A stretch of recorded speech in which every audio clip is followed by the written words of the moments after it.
पाकिस्तान जो अल्लाह के राज़ों में से एक राज है, इसकी सलामती का ज़ामिन अल्लाह ताला की ज़ात के बाद अगर कोई है तो वो इसके गुमनाम हीरोज़ और पाकिस्तान का एटमी प्रोग्राम। मुल्क अजीज़ का एटमी और मिज़ाइल प्रोग्राम हमारा वो असासा है कि जिसकी कामयाबी का सेहरा उस वक्त की सियासी क़यादत से लेकर अफवाज पाकिस्तान और कहूटा रिसर्च लेबॉर्ट्रीज़ के तमाम साइंसदानों के सर बनता है। दुनिया आज भी हैरान है कि एक ऐसी कौम जो कर्ज़ों में जकड़ी हुई थी, वो किस तरह ऐसी कामयाबी के साथ दुनिया का बेहतरीन एटमी और मिज़ाइल प्रोग्राम चला सकती है। तो इस कामयाबी के पीछे था पाकिस्तानी कौम का जज्बा।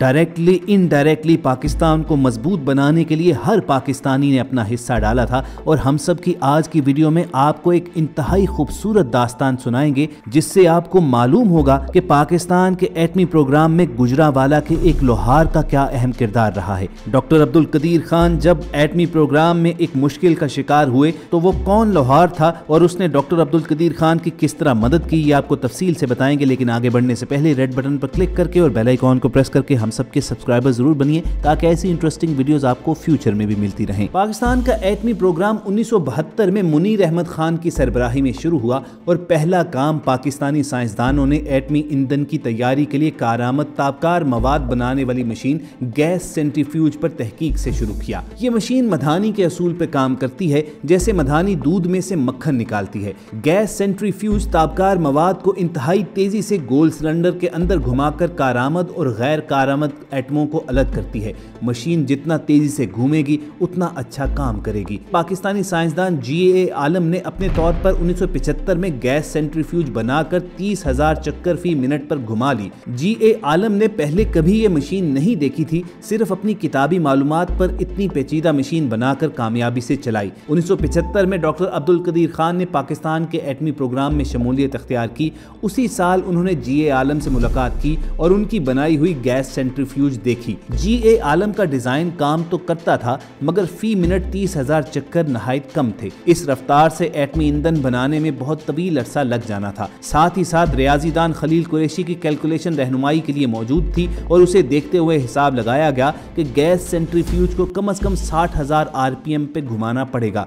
तजुर्बात किए गए, जब भी गैस सेंट्रीफ्यूज मशीन के अंदरूनी पंखों को तेजी से घुमाया जाता, मशीन टूट फूट जाती। बिल्कुल वैसे ही जैसे कि कच्ची रोटी को तेज घुमाया जाए तो पहले इसकी गोलाई बढ़ती जाएगी और फिर ये पतली होकर टूट फूट कर बिखर जाएगी। 60,000 चक्कर फी मिनट पर पाकिस्तानी गैस सेंट्रीफ्यूज के अंदरूनी पंखों का यही हाल हो जाता था। पाकिस्तान के तमाम बड़े साइंसदान सर जोड़कर बैठ गए और मसले का हल तलाश किया। कई तरह के हिसाब लगाए गए और सभी इस बात पर मुत्तफिक हो गए कि एल्यूमिनियम धात का जो मुरक्कब एलॉय पंखे बनाने में इस्तेमाल हो रहा है वो कमजोर है। कई महीनों की जद्दोजहद के बाद एक नया एल्यूमिनियम मुरक्कब बनाया गया, जो हिसाब के मुताबिक पंखे की शक्ल में ढालकर 1 मिनट में 60,000 बार गोल घुमाया जाए तो नहीं टूटेगा। और जब तजुर्बाती तौर पर मशीन चलाई गई तो कुछ दिनों तक कुछ ना हुआ, लेकिन कुछ दिन मुसलसल चलने के बाद ये मशीन भी पहले वाले डिजाइन की तरह जोर बर्दाश्त ना कर पाई और टूट फूट गई। सब साइंसदान हैरान रह गए, हिसाब के मुताबिक ऐसा होना मुमकिन नहीं था। डॉक्टर अब्दुल कदीर खान जो मेटलर्जिस्ट यानी खुद धातों के माहिर थे, वो भी हैरान रह गए कि इतनी मजबूत धात कैसे टूट गई और साइंसदानों का हंगामी इजलास बुलाया। मसला वक्त का था। इंडिया 1974 में एटमी धमाके कर चुका था और उस साल के बाद कोशिश के बावजूद हमारी एटमी ईंधन बनाने वाली गैस सेंट्रीफ्यूज को मसाइल दरपेश थे। मसला जल्द हल करने वाला था। इजलास में पाकिस्तानी रियाजीदान, धातों के माहिर और एटमी साइंसदान सब शरीक थे और सब ने मशीन के नक्शे, कैलकुलेशन, धाती मुरक्कब, हर चीज का जायजा लिया, मगर मसले का हल समझ ना आया। इजलास में मौजूद चंद अफराद ने एक अजीब बात कह डाली। पहले मिसाल दी कि जिस तरह लाइलाज मरीज को जब डॉक्टर के पास से दवाई नहीं मिलती तो वो हकीम, नजूमी, आमिल किसी के पास भी जाने से गुरेज नहीं करता, इस उम्मीद पे कि शायद कहीं से हल निकल आए। क्योंकि इस वक्त हमारे पास भी इस मसले का हल मौजूद नहीं और वक्त भी हमारे पास नहीं है, कोई पता नहीं कब भारत एटम बम बनाकर हम पर बरसा रहा हो। चुनाचे कुछ नया और गैर मामूली कदम उठाना पड़ेगा। उन लोगों ने बताया कि हमें गुजरावाला के एक लोहार का पता है जो जद्दी पुश्ती लोहार है और धात के हर काम में माहिर है। ढलाई, खरादिया, धात का कोई भी काम हो, इस लोहार से माहिर बंदा हमने नहीं देखा। चलते हैं उसके पास, शायद वो कोई हल बताते। कुछ तजब्जुब के बाद फैसला किया गया कि राजदारी रखते हुए डॉक्टर कदीर और चंद और साइंसदान खुद लोहार के पास जाएंगे। अगले दिन डॉक्टर अब्दुल कदीर चंद और साथियों को लेकर गुजरांवाला पहुंचे। पाकिस्तान एटॉमिक एनर्जी कमीशन की गाड़ी एक पुरानी सी वर्कशॉप के सामने रुकी और अंदर एक 50-55 साल का लोहार अपनी भट्टी के पास बैठा गर्म धात के टुकड़े पर हथौड़े चला रहा था। डॉक्टर अब्दुल कदीर अपने साथियों के हमरा अंदर गए और लोहार का काम खत्म होने का इंतजार करते रहे। जब लोहार फारिग हुआ तो उसने पहला सवाल किया, भाई साहब क्या दरांतियां बनवाने आए हो? फसलों की कटाई होने वाली है, आजकल हम दरांतियां खूब बेच रहे हैं। डॉक्टर कदीर ने अपना तारुफ करवाया जो उसे बिल्कुल समझ में नहीं आया। ना तो उसे एटॉमिक एनर्जी कमीशन का पता था कि क्या चीज़ है और ना ही पाकिस्तान के एटमी प्रोग्राम का। कहने लगा कि भाई साहब आप मसला बताओ, बस इतनी मुझे समझ आई है कि आप कोई मशीन बनाना चाहते हो। डॉक्टर कदीर ने आसान अल्फाज में उसे समझाया कि हम एक पंखा बनाना चाहते हैं जो वजन में तो हल्का हो लेकिन बहुत तेज घूमे। लोहार ने पूछा कि वैसा पंखा जो गाड़ियों के इंजन में लगा होता है? वो मैंने एक ग्राहक के लिए बनाया था, ढलाई भी खुद की थी और धात भी खुद तैयार की थी और इंजन में लगाए भी थे। मेरा पंखा आज भी चलता है। डॉक्टर अब्दुल कदीर समझ गए कि ये लोहार टर्बो चार्जर की बात कर रहा है जिसमें पंखा लगता है जो 1 मिनट में 1 लाख मरतबा घूमता है, लेकिन वो पंखा चंद मिनटों के लिए घूमता है। गैस सेंट्रीफ्यूज के पंखे इसी रफ्तार पर कई महीने मुसलसल घूमने होते हैं। बहरहाल डॉक्टर कदीर को समझ आ गई कि ये इंसान काम जानता है।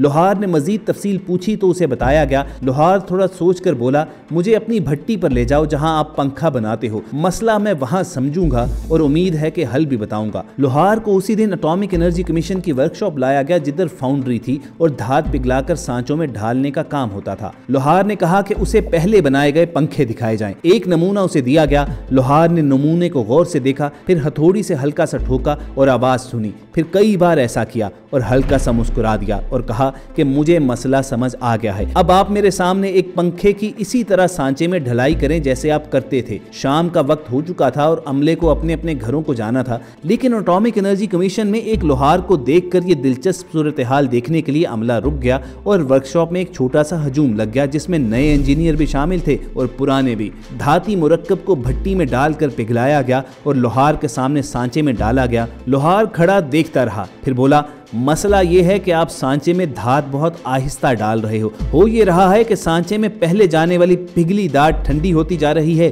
और पीछे आने वाली निस्बतन गर्म धात उसके साथ जुड़ नहीं पा रही, इसीलिए आपका पंखा कमजोर बन रहा है। इसकी मिसाल ऐसे है कि मिट्टी का बर्तन बनाते वक्त कुम्हार गीली मिट्टी और खुश्क मिट्टी को मिलाकर बर्तन बनाए, मिट्टी आपस में ठीक तरह जुड़ ना पाएगी और बर्तन कमजोर बनेगा। फिर लोहार ने कहा, आप सांचे में ढलाई तेज करो, मसला हल हो जाएगा। और पंखे की टन की आवाज सुनकर ही मुझे अंदाजा हो गया था कि इसका अंदरूनी ढांचा दुरुस्त नहीं है। पिघली हुई धात को सांचे में तेजी से डालें, तमाम धात एक टेम्परेचर पर होगी और साथ ठंडी होकर आपस में मजबूत जुड़ेगी। डॉक्टर अब्दुल कदीर और वहां मौजूद तमाम इंजीनियर लोहार का तरीकाकार और महारत देखकर हैरान रह गए और बड़े एहतराम के साथ उस लोहार को वापस घर भिजवा दिया गया। धात की ढलाई की रफ्तार का नए सिरे से तायुन किया गया और फिर तेजी के साथ ढलाई से बने पंखे जब चलाए गए तो पहले 60,000 चक्कर फी मिनट पे कई दिन घुमाए गए, फिर मशीन से निकालकर लेबोरेटरी में जांचे गए।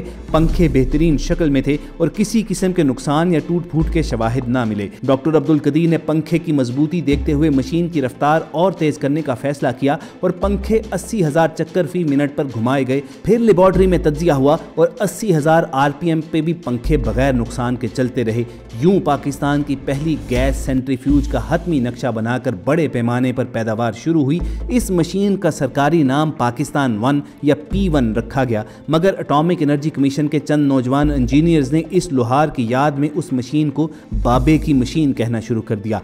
एक हुनरमंद के तजुर्बे ने मशीन की तैयारी में कई महीने का वक्त बचा दिया। सन 1978 में पाकिस्तान का एटमी ईंधन बनाने का कारखाना मुकम्मल और बड़े पैमाने पर काम करना शुरू हो गया। कतार दर कतार हजारों की तादाद में खड़ी बाबे की मशीनें अफजूदा यूरेनियम उगलने लगी। उस पाकिस्तानी गैस सेंट्रीफ्यूज के डिजाइन में बाद के सालों में मजीद बेहतरी लाकर रफ्तार और बढ़ा दी गई और आज गैस सेंट्रीफ्यूज P4 2 लाख चक्कर फी मिनट पर घूमते हैं। पाकिस्तान के तजुर्बाकार हुनरमंदों की अहम दिफाई मंसूबे में शामिल होकर उनके जद्दी पुश्ती इल्म से मुस्तफीज होने की रिवायत जारी रही। लिक्विड ईंधन से चलने वाले गोरी मिसाइल बनाने के बाद जब ठोस ईंधन वाले शाहीन मिसाइल बनाने की जरूरत पड़ी तो भी यही फैसला किया गया कि नए सिरे से तहकीक की जाए। मुख्तलिफ पुर्जे बनाने में अवाम में मौजूद तजुर्बाकार मिस्त्री, लोहार, वेल्डर और दीगर कारीगरों से मदद ली जाए। इसी हिकमत अमली की वजह से फिर शाहीन मिसाइल भी इंतहाई कम वक्त और कम लागत में बना। तो ख़वातीन हज़रात, ये थी पाकिस्तान के एटमी प्रोग्राम में एक गरीब बूढ़े लोहार के किरदार की दास्तान, जो यकीनन आपको दिलचस्प लगी होगी। अगर ऐसी ही दिलचस्प वीडियोस फ्यूचर में हासिल करना चाहते हैं तो रेड बटन पर क्लिक करके और बेल आइकॉन को प्रेस करके हम सबके सब्सक्राइबर जरूर बनिए। बहुत जल्द आपसे दोबारा मुलाकात होगी। अपना और इर्द गिर्द के लोगों का ख्याल रखिए और हम सबके साथ जुड़े रहिए।